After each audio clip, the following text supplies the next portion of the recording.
Look at this. This is unreal. 15th of June, way out the storm season, and we have got a storm bearing down on us. I just can't do any better than this at the moment because things are just moving so quickly.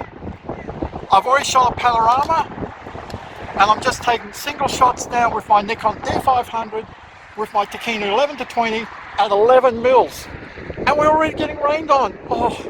I've only been able to get a couple of photos, but wow, this is unreal, and we're going to get hammered here any minute. I'll share the panorama here and a couple of snapshots. This just looks amazing. We got lightning around. I'm just going to try and stay here just a couple of more seconds. This is just a short and sharp video, but wow, just a storm front here. It's just unreal.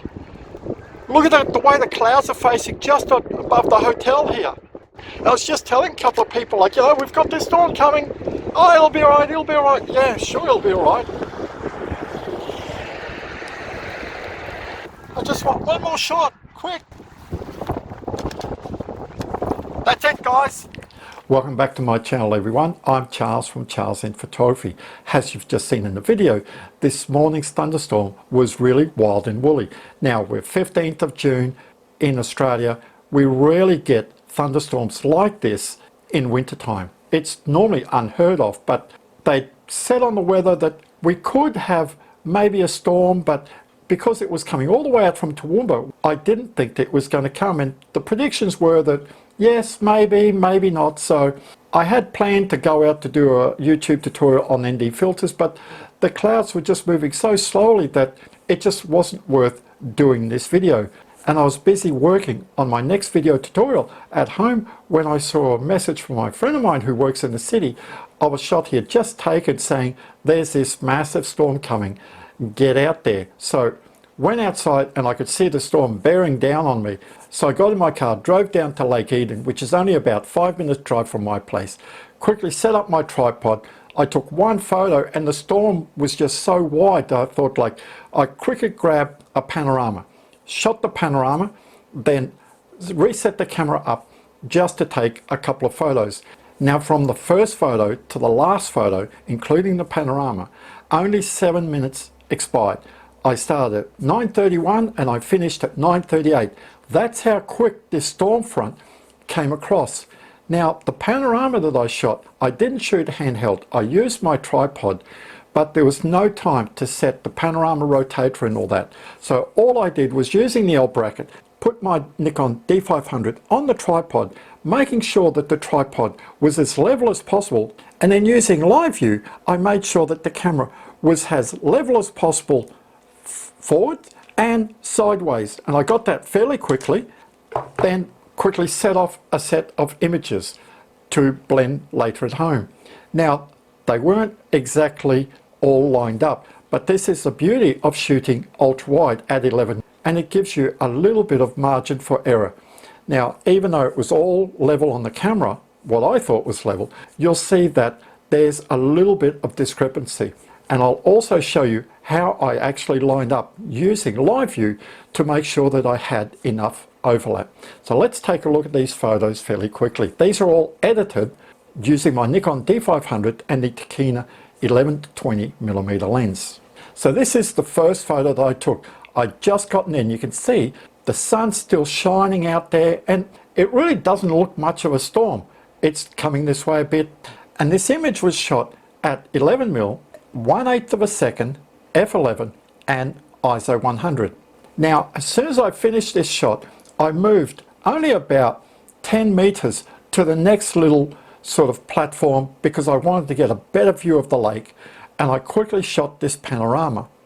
And this panorama, there was 7 images at 13 mils, 1/50th of a second, f8 and ISO 320.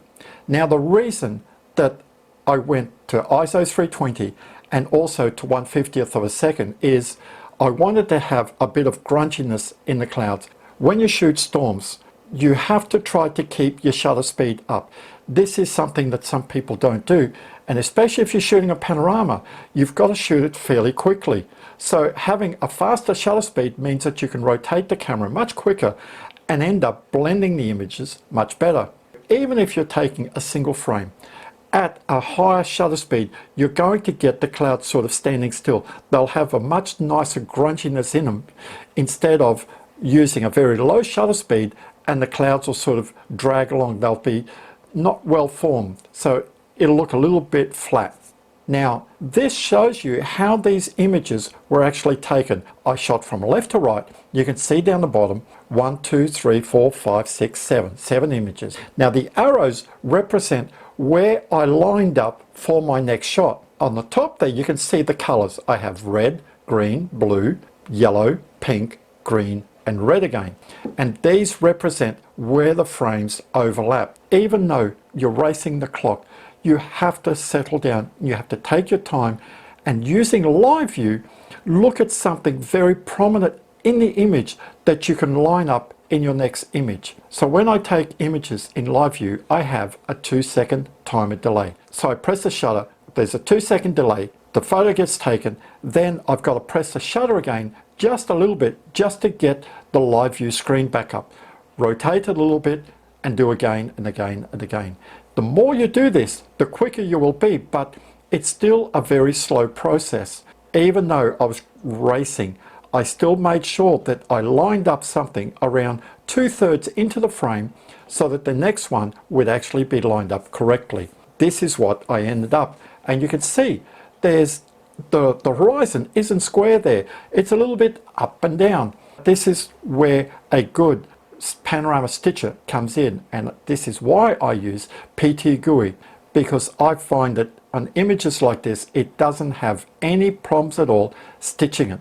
After I'd finished taking the panorama, I put the camera back into landscape orientation, left it at roughly the same settings, 11mm, 1/50th, f8, ISO 320, and you can see the grunginess in the clouds. This image was taken at 9:35. I took 5 images within a space of 3 minutes, and you can see next shot here, which is only about 20 seconds later. Look how much the shot has changed. This is why you've really got to be on the ball. Don't worry about changing settings too much. A storm that comes this quick, there's no time to really say, I'm going to get a different vantage point. You're just stuck where you are. Choose your location carefully, because once a storm hits, there's no moving from where you are. This is the 3rd shot now, and look at it. From the previous one to this one, the clouds are coming this way. And by this time, you heard on the video, I could already start feeling raindrops. This is the next one. It hadn't moved too much. This is the last one here, only 3 minutes from the first to the last. And you can see from this one here, I'll rotate it back. You can see how much it changed within 3 minutes. So I just wanted to share a few of these images to show you that sometimes if a storm pops up, you really don't have too much time to actually do any planning. You just have to remember that you need a fairly fast shutter speed. I tell people to shoot at least 1/30th of a second. You match your aperture to it.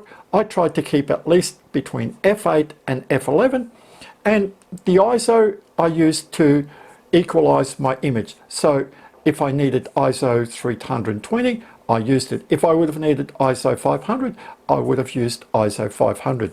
You don't have to worry too much about noise when you're shooting storms, because it's going to look grungy. When we edit these images, you're not looking at smoothing the background and all that. All I'm looking for is a very captivating image, and an image that shows what the situation was like. So the clouds look nasty and very grungy, very angry, then I want to display that in the image. Now, if you haven't shot panoramas before, you want to learn how to photograph panoramas, take a look at this video here where I go into great detail showing you how to shoot panoramas. The problems if you're just using an L bracket on your tripod, how to do it properly, the gear that you need to shoot panoramas. If you found value in this video, give me a thumbs up. I'd appreciate if you subscribe to my YouTube channel. Stay safe, enjoy your photography, and I'll see you next time.